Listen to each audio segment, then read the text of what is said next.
Hi, my name is Barnett, and this is a talk that I gave May 12th, 2018 for the Digital Learning Fair. And this was a talk that I gave to, about 100 middle school students and their parents. You might know some of the games that I've worked on, like Portal, Team Fortress, and Left 4 Dead.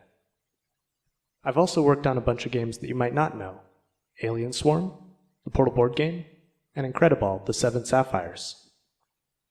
I'm really happy to be here at the Digital Learning Fair to tell you the long rambling story of how I became a game developer, one weird trick for becoming a developer yourself, and then answer absolutely any questions you have.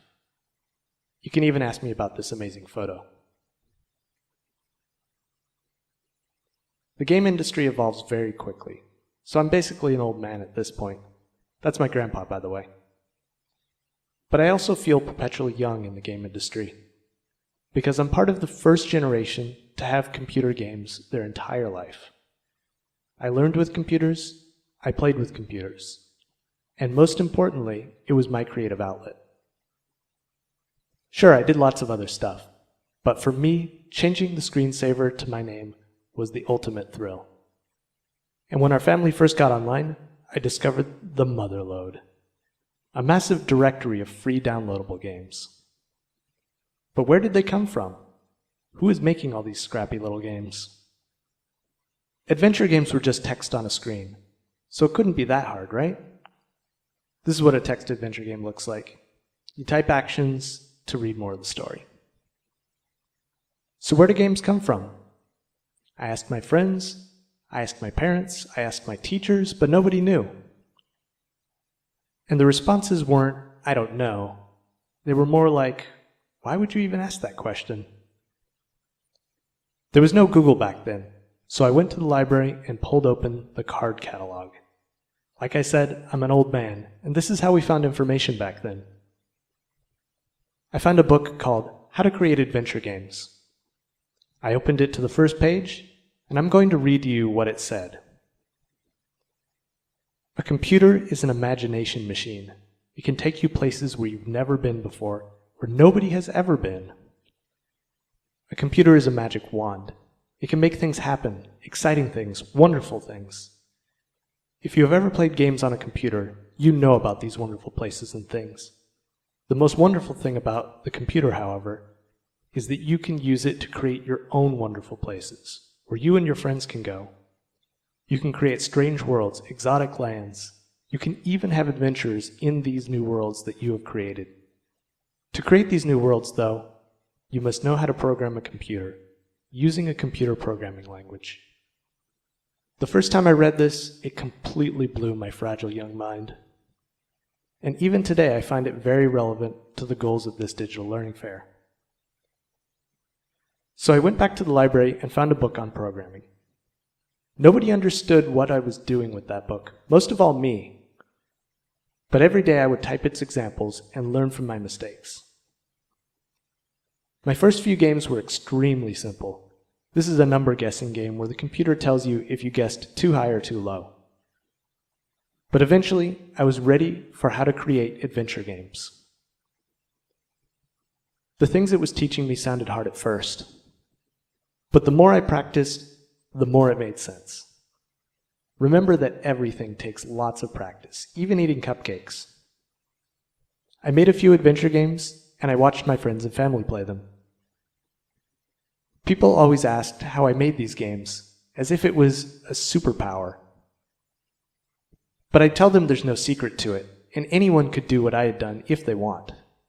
Go to the library, read a book, and type words. And I didn't even know how to type properly at the time. A couple years later, my brother and I found a PC game bundle in a bargain bin. And after playing all the games, we found something very surprising on the disc. This thing called Click and Play, a tool for making games with action and animations. Over the next few years, we used it to make silly holiday cards, we used it for school projects, and of course, we used it to make hundreds of terrible games. But each game was a little better than the last. This is one of the last games we made in Click and Play, called Bali Zoom, and it's almost not bad. People assumed that we were geniuses or something for making games. But again, we'd tell them that anyone could do what we had done if they want. In fact, it was even easier to use a tool like this than learning how to program.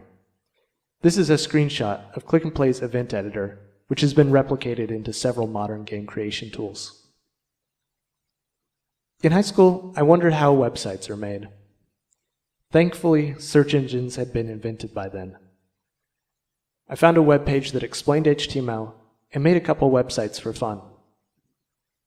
Then I made a fan site for my favorite game at the time, GoldenEye, and as far as I know, it still has the most comprehensive list of secrets in that game. To make images for the site, I played around with photo editing tools.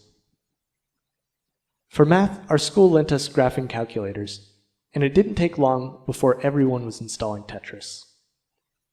And soon enough, I started making my own games.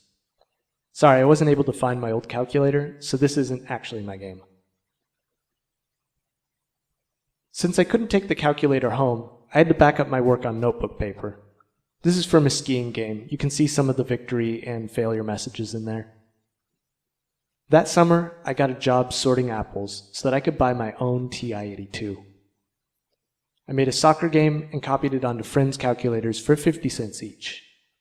Again, I don't have screenshots, but here's how I plotted some of the graphics. I also wrote programs that helped solve my physics homework. My physics teacher confronted me about using a solver program, but I didn't think it was cheating. First, I asked her if improving my writing skills should help me on physics essays. She said yes, so I asked if improving my programming skills should help me on physics solutions. This caught her off guard because she hadn't realized I was creating my own programs, and she wanted to know how I did it. As always, I insisted that anyone could read the manual and learn how if they want.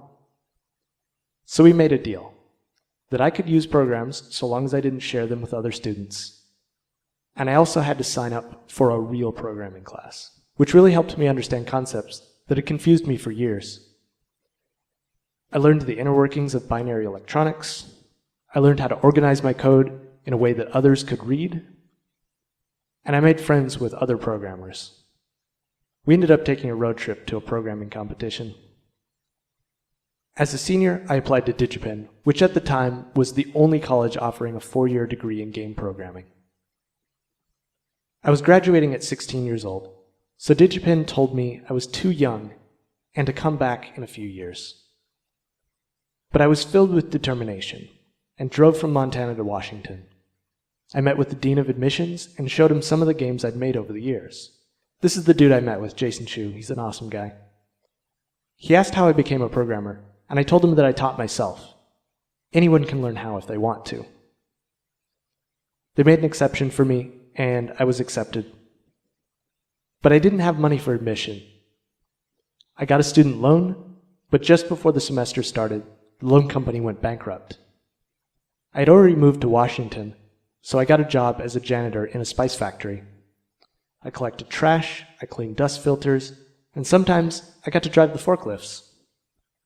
This is one of my old checklists. I managed to save it because it has a drawing on the back. But as I pushed my cleaning supplies around, I'd write down ideas for electronic music.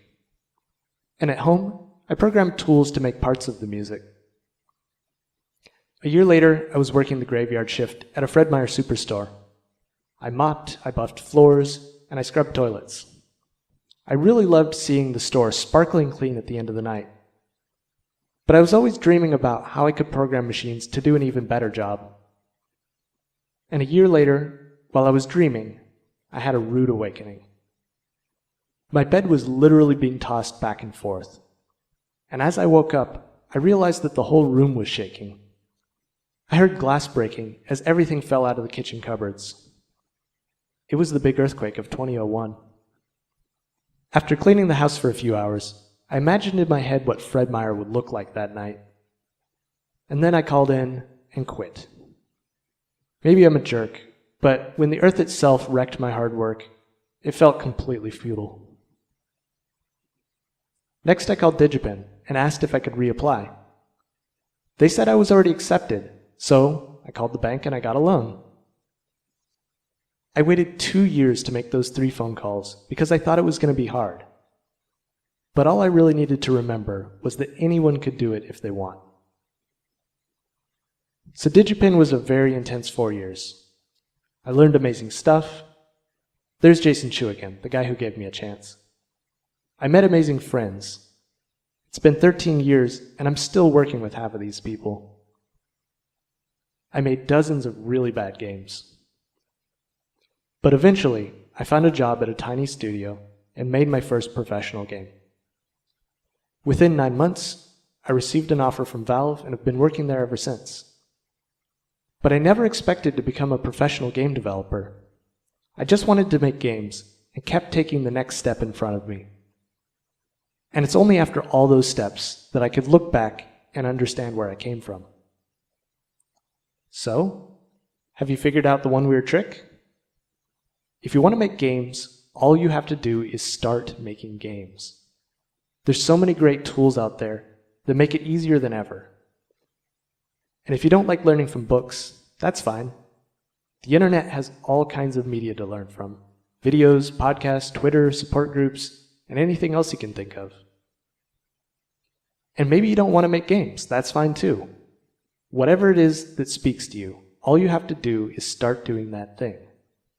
A journey of 1,000 miles begins with a single step. If you don't take the first step, there is no journey. And I promise you that each step is easier than the one before. You won't even need a card catalog to get started. Just track down that first mind-blowing page and figure out the rest as you go.